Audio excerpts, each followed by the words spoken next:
Hi, everyone. Welcome to another episode of Let's Talk with Dr. Pam Jarboe, moi. And today I have a very, very special guest, Dr. Amanda Owens, who is from the middle of Missouri. I'm not great at geography, but she's going to tell us a little bit more about where she's from. So welcome and thank you for being here today, Dr. Amanda.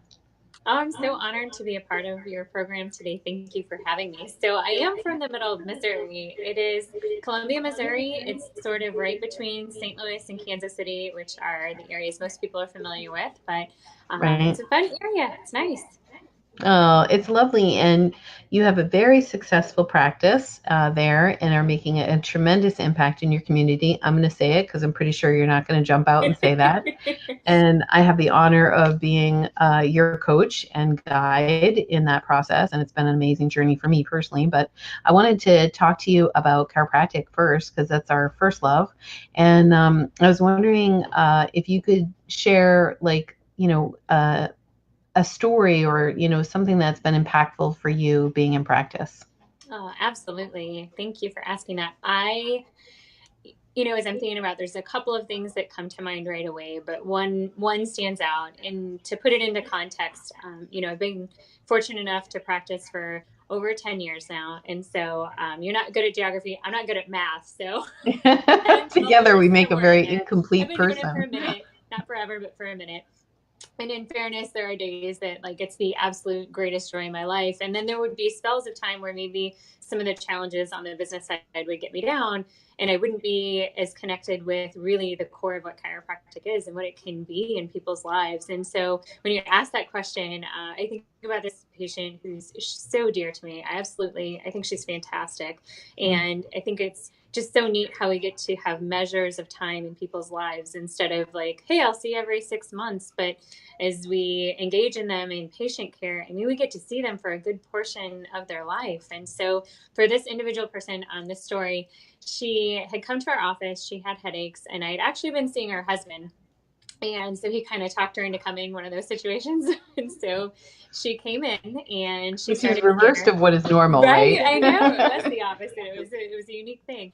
So she became a patient and she got some help with her headaches. And so that was exciting. And in the course of getting to know her headache concerns, we talked a little bit about a nutritional solution for some other problems she was having in her health. And so she latched right onto those things and she engaged in them and she did different nutrient intake for her body and she tried some different vitamins or supplements. And in the course of this interaction with her, I somehow failed to share well enough the message of chiropractic prevention care. And so she kind of went away for a while. And I still, loved her. She was a great person, but I knew she wasn't Right. coming for wellness care. And so and she would honestly on Facebook all the time, like, hey, thanks for helping my life. And in my mind, I was like, where are you then? Like, you need to Right. wellness I care. know. These were Yes. my thoughts. Right. But eventually she came back to us. And so what happened was she started to have the most unique situation. One day she woke up and she had what she thought was strep throat. So Mm. her throat hurt really, really badly. And so this was probably in April that it started happening. And she didn't contact me until maybe July or August. Like it was a really long time after she had started having these symptoms. So she went the traditional medical model. She got, an antibiotic to treat what she thought was strep throat. She continued to have a massively like raw sore throat for Mm. months. And she had done everything she could in that medical model. So when she came back to see me, she honestly thought that I would give her, like, she wanted a vitamin. She wanted some nutrient that she could take to help her throat. And we sat Mm. down and we talked nervous system. And I think it opened her eyes for the first time. And like every nerve goes through your spine before it goes anywhere else in your body. And we just Mm. talked about the importance of, not trying to attack this with something that would kill a virus or a bacteria, but open up her body's ability to heal, strengthen her body, her nervous system, so that her body could do that natural healing process. And so as we adjusted her, like literally the end of the first day, she was like, hey, I already feel better. And this was after months of not being able to swallow or eat. And she was emaciated. And you could just tell the life had been drawn out of her. And it Right. broke my heart to see her Right. that way. And so she is so full of life again. And I can see the vitality Mhm. just all around. And she gets the wellness care now. And it was just a journey, like a health journey that I got to Mhm. be a part of that impacted me, I think, as much as it did her to see her go from that person who had lost her inner self and vitality to just this explosion of life again. Loved it. Loved it. Right, right. It's amazing. I sometimes see that just when someone is face down on the table and then they come up after the first adjustment, they look different. You can see it in their eyes. They're Yes, way more alive. It's such a privilege, right? it To be is. able to offer that. Absolutely. One of the things I hear a lot of lessons in that story, and I'm going to share them for the chiropractors that are listening in. And sometimes people who are not chiropractors are listening in. So I think the lessons for people who are not listening in is that an adjustment has a profound effect on the physiology of the body, and that it's certainly not just for back pain. And so I think that's a great lesson and simple. But when I think about it for chiropractors, because that's really who this conversation is for, I think like one of the things that we all can learn is that we want to give everyone all the knowledge and information that we have about health and vitality. We see how much people suffer and we want to help. And sometimes we, as the chiropractor, underestimate or undervalue without meaning to Right. the adjustment, right? And yeah, and even hear it, some people say, well, I just adjusted the person. I'm like, never say that again. And so Guilty. anyway, yeah, I hear that lesson of just like really, you valued it and then you translated that over to her, and what a gift, for her to realize about her own physiology and the importance of nerve supply. It's really incredible. So I love that. And the other thing I was thinking about is how Bill Esteb has taught that the average patient under chiropractic care comes in and out of chiropractic care 3 times before they accept wellness care. That's something that he's seen in his research. So we think, like you did, like, oh, she's gone, she appreciates me, but she's not coming, and I don't understand that, when really it's just sometimes it takes 2 or 3 cycles before a person really gets it. And so we could all benefit from realizing that we want to let people break up with us in a lovely way. That's amazing. Yeah, I'd Yeah. never heard that before, but it's comforting to hear, because you're right. You do tend to self-blame or overanalyze, and think that I have to change something all the time if I wasn't successful with it, and forgetting like, hey, it might be that person and their Right. place. And timing. Yeah. But I also think it's how we think as a culture. You go to a doctor when something is wrong, and when it's fixed, you leave. And Right. so we can do all this educating, but like they're just, we're all taught to believe that, it ain't broke. Right. We've heard So, it. yeah, so we could be gentle with ourselves about that. Well, great. I also wanted to just talk to you about our experience together, because it's been a real honor, like I say, coaching you. You have this, incredible practice, multiple doctors, dynamic team. I know it's nothing that you would ever say, but I love helping in this case because, I love helping it with all my clients, but it's just really lovely to work with you. And I was curious if you could talk a little bit about what it was like before we started working together. My purpose in doing these videos is to give some content and be helpful to people. So I'm hoping that as we explore this, somebody will learn, something that will help them a little bit in practice. So if you would just tell me, what was it like before we started working together? So the time that we met one another was kind of a unique time for me. I had been under previous coaching for a number of years, and I'm grateful for the experience I had there. But the program that I was utilizing was like drifting further and further apart from what it felt like was authentic to me.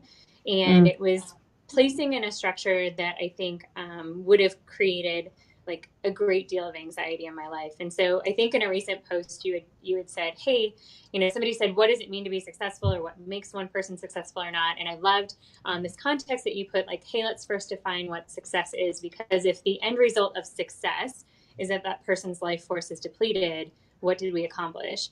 And so even now, like, those words just gave me the chills, because I thought nobody ever gave me a minute in my coaching experience to like think about what I was giving, or what I was mm, losing in terms of a life force. And so we did build a very strong, big practice, and I love my practice. But we created it in a way that it was very structurally bound, and it became very procedure oriented, and it became something that didn't have any heart, it felt like, anymore.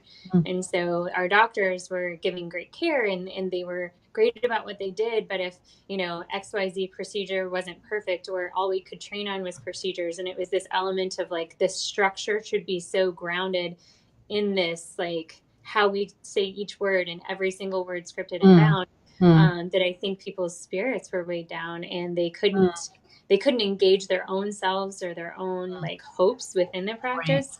And it Mm-hmm. became that it was true for me too, which felt so strange because I knew it was mine, but all of a sudden it wasn't. Yes, I Um, understand. Right. and Well, so it it was kind of makes sense. It really, if you're bringing that voice in from someone else, it really becomes their voice. But the way I look at scripts are like, I like sound bites personally, that we're working on these sound bites, and you can give sound bites, but they're dance steps, right?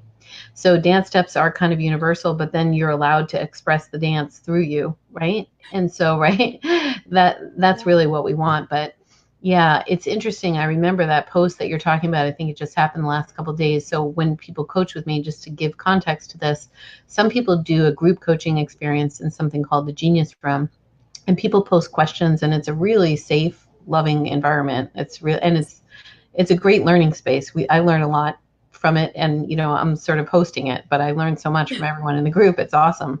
And so someone asked about success, and I often think about that. Like, success means so many different things to different people. And the example I used was like, some people are shooting for $1 million practice, which is awesome if that's what you want. But to me, if it's costing you $1,001, and it's costing you all your energy and your joy, and then it's really not successful. Like, where is the success there? Maybe you're meeting an image that you wanted to meet when you're in your chiropractic crowd, but it's not really what the reason that you opened your doors in the first place. So anyway, so I think it's a great conversation. That was a really interesting thread. It's still ongoing, and it's been like a week. So yeah, fascinating. Okay, well, I was curious. Also, you had mentioned like you had worked with other people, and then you started working with me. And I was curious if you could say a little bit more about what that is like, to just give a glimpse behind the curtain. Not too much, but I'm just yeah, kidding. right. Almost there. So, absolutely. So, I think one of the things that I value so much in our interactions is I don't know how to say it a better way, but your ability to not just hear somebody, but to like feel what they're saying and like really acknowledge where they are. And I think that that's so unique to what you offer in coaching. And I think it's an absolute gift that you have, that you can have this moment and listen to a tone and a context, and just appreciate what that person is and where they are, and your ability to direct and create momentum from those moments, right? Like it's not you're not just looking at me and being like, Dr. Mann, are you having a rough day? Like, are you in a tough Right? Yeah, spot? yeah. Where It's I'm so like different patting from you on that, the right? head. Like, oh, thanks. It's so different from that because there's a motivational, like this momentum that occurs from it, and Hmm. progress still occurs, Yeah. and all of these things in our practice that maybe I felt were overwhelming at one point or another. I'm starting to pick them a piece at a time, and we create Mm. strategies for them and Right. discuss and how we can engage that, and make it in a way that people want to learn, and our Right. staff members, or make it in a way that people want to stay engaged and have fun with it. And I thought that that Hmm. all of that is so unique to you, because I have had a lot of history before, but it was Right. so different. It was way different. Well, it's funny because we never talked about that, but that's really interesting that you say that, because some people will say like, oh, you're so nice, or, like, it's about feelings. For me, I really look at pillars in the practice. Like, we got to look at, what are the systems of marketing, the systems of your new patient division and planning, and your retention and your team building, and all the things that we talk about. But I also see that you don't really have the resources to do that work if you're hurting in your heart, Yeah. And so, but a lot of times when we've had a conversation, my thought inside my own head is, how do we use this as fuel? So it's so funny that you picked up on that. Like, we use it as momentum. It's not something that you have to like go to bed and suck your thumb and, eat chips forever. You can use that as fuel to make yourself better, to make your team better, to communicate better. And so I love that you picked up on that. That's a really great point. Awesome. Well, is there anything that you would want to add, as far as like something you want to share with our listeners about chiropractic, or about ChiroBloom, or about the Genius Room? Is there anything you want to add about any of it? For sure. Maybe just an acknowledgement or a compliment. I love the Genius Room, and one of the things that I thought was so unique about it is that you have within there so many people who are in a leadership role, and it's people who are behind the scenes, in front of the scenes, individual doctors, and I think that there's such a great like ability of respect among one another required in order to make that successful. That it doesn't feel competitive. It doesn't Yeah. feel like there's only one way. And I thought that Right. was so refreshing coming Mm. from a systematic, like this is the way you do it. And if you do it any other way, you're not even practicing chiropractic. Right. Right. To have like this, and I like the term bloom because it's like you get in there and you blossom and you're like, Yeah. oh, look at all these people who are Yeah. leading and encouraging. So I Yeah. just love the vitality of that. I think it was really, really cool. Yeah, for people who don't know, people who join the Genius Room, there are CAs, there are doctors, there are spouses, and people. It's like being at a chiropractic seminar. That's what I've always said. It's a Facebook community that's like a seminar because it can be funny and it can be an incredible learning environment. It can be a lot of support. That's one of the things that I see that is rare.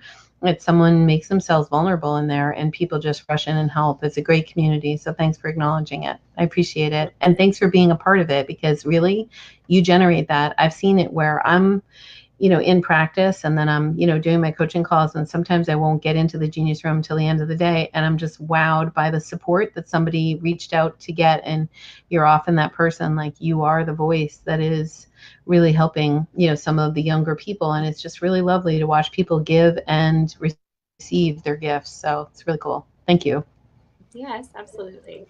All right. Well, this has been another episode of Let's Talk with Dr. Pam Jarboe and today, Dr. Amanda. Thank you so much. Have a great day, listeners, and we look forward to seeing you next time.